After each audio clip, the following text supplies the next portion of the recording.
Olá, galera do segundo ano.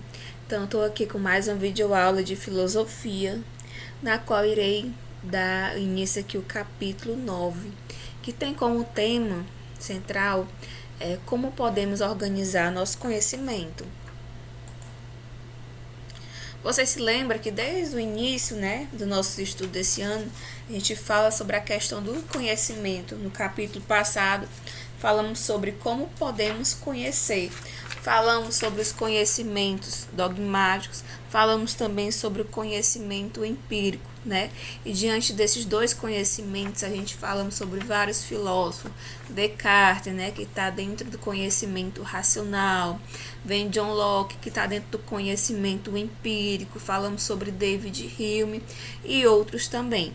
Então, nesse capítulo nós vamos falar de um filósofo muito importante. Não querem dizer que os outros não sejam não, porque todos os filósofos citados nas nossas aulas, eles podem contribuir um pouco para a nossa vida, Então todos eles são importantes.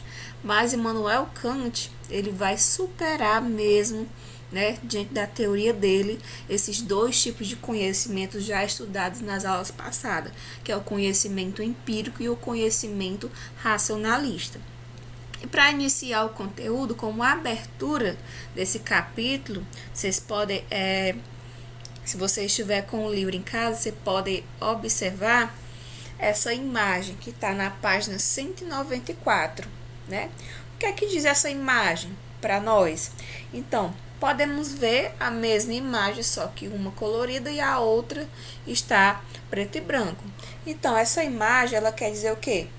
Essa imagem da esquerda, que não tem, podemos dizer, vida, não é colorida, ela está retratando uma mãe migrante, Que ela foi um retrato feito em 1936 pela fotógrafa Dorothy Lange em um acampamento na Califórnia, lá nos Estados Unidos. Já à direita, podemos ver que essa foto, essa imagem, ela foi reformulada. Ela foi uma versão colorida digitalmente, no ano 2014. Então, o que é que a gente podemos ver? A diferença entre uma imagem e outra. Essas duas versões, galera, dessas duas imagens, dessas duas fotos, ela tem como objetivo de provocar uma reflexão sobre a interferência dos sentidos na nossa concepção que temos da realidade. Então, dessa maneira, essa imagem, ela vai vai nos incentivar a pensar sobre a possibilidade de haver interferência da razão ou a mente na experiência sensível, que tem a ver com o nosso estudo passado, o conhecimento através da razão e o conhecimento através dos dados sensíveis, ou seja, da experiência. Então, a fim de aproximá-lo, do ambiente reflexivo da filosofia kantiana, ou seja, de Immanuel Kant, que será o filósofo estudado nesse capítulo. Então, o que será bem importante, conhecer a teoria dele, que ele vai falar dos dois tipos de conhecimento. Então, falando de Immanuel Kant, vamos conhecer um pouco sobre ele. Talvez você já tenha estudado um pouco dele no ano passado, visto ele em algum comentário. Então, vamos aqui, Tem aqui a imagem dele, de Immanuel Kant. Ele foi um filósofo do século XVIII. Ele teve contato com obras importantes de filósofos empiristas, como Roger Bacon, e filósofo racionalista, como René Descartes. Kant ele procurou encontrar um caminho entre as duas correntes de pensamento. E a partir do momento que ele vai procurar criar a teoria dele entre esses dois tipos de conhecimento, entre o conhecimento empírico e entre o conhecimento racionalista, ele vai ficar conhecido como divisor de águas. Por quê? Porque ele não vai criticar os racionalistas e nem o empirista, e também não vai defender nenhum e nem outro. Ele vai ser ali como um divisor de águas. Immanuel Kant, ele foi um filósofo que nasceu na Prússia, lá pelo século XVIII, como já foi citado, que hoje é a atual Alemanha, e ele faleceu já no início do século XIX. Ele era filho de pai protestante e se tornou um grande acadêmico. Teve contato com várias obras filosóficas, que foi daí da onde ele começou a moldar o seu pensamento. Ele é um filósofo que vai estar dentro do contexto do iluminismo, ou seja, a teoria dele vai contribuir muito ali para o início e para o decorrer do período iluminista. Então, como eu falei, né, todos os filósofos que já foi citado nas outras aulas, eles não deixam de ser importantes. Mas Immanuel Kant, ele é de fato um divisor de águas. Agora, dentro da filosofia moderna. E Kant é muito importante, como já disse, né, para a nossa vida, importante para fazer refletir em alguma situação que estamos vivendo. Então, o Kant, ele é um filósofo que você deve tentar usar mesmo ele, né? E vamos dividir aqui, pessoal, o nosso estudo sobre ele em duas partes. Então, na primeira parte, nessa videoaula, eu vou falar para vocês que ele vai viver ele viveu um período ali no século XVIII, que existe um contraste de ideia, mesmo ali dentro do iluminismo, porque vai ter filósofos que acreditavam muito no empirismo, como já foi estudado, né, sobre John Locke, Francis Bacon, David Hume. Então, esses filósofos, ele está muito para o lado empirista, né? Então, ele acredita somente nos dados sensíveis, naquilo ali que você pode sentir, que você pode presenciar, comprovar que realmente existe. E Kant vai ter contato também, não só com esses filósofos empiristas, ele vai ter contato também com os filósofos racionalistas, como por exemplo, né, René Descartes. Ele vai ler muito, ele vai estudar muito sobre a obra de René Descartes. E Kant, ele consegue enxergar o contraste no mundo da filosofia, que é o contraste entre o conhecimento empírico e o conhecimento racional. Ele vai ter contato ali nesses dois tipos de conhecimento, conhecimento empírico, porque ele vai ler muita obra de John Locke, Francis Bacon, David Hume, e também vai ler a obra dos filósofos racionalistas.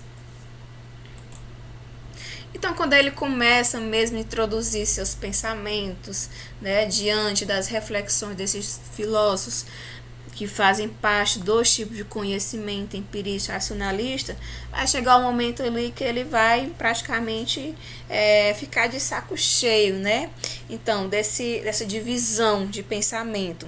Então, Kant consegue enxergar o contraste no mundo da filosofia, que é o contraste entre o conhecimento empírico e o conhecimento racional. Basicamente, ele está de saco cheio disso, dessa situação entre empirismo e racionalismo. Kant vai tentar unir essas duas formas de conhecimento.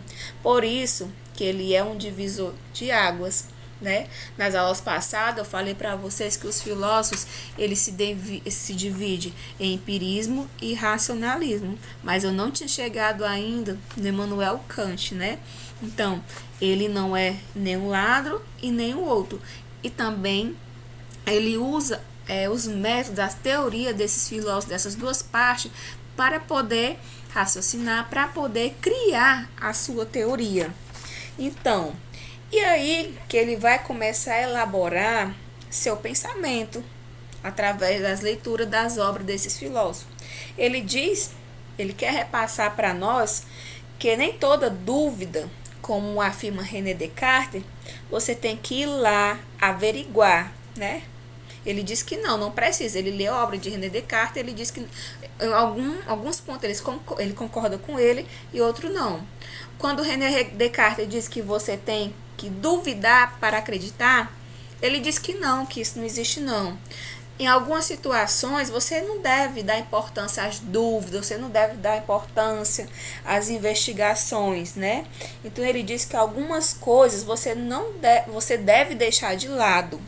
Tem coisas que não contribuem para o seu aprendizado, né?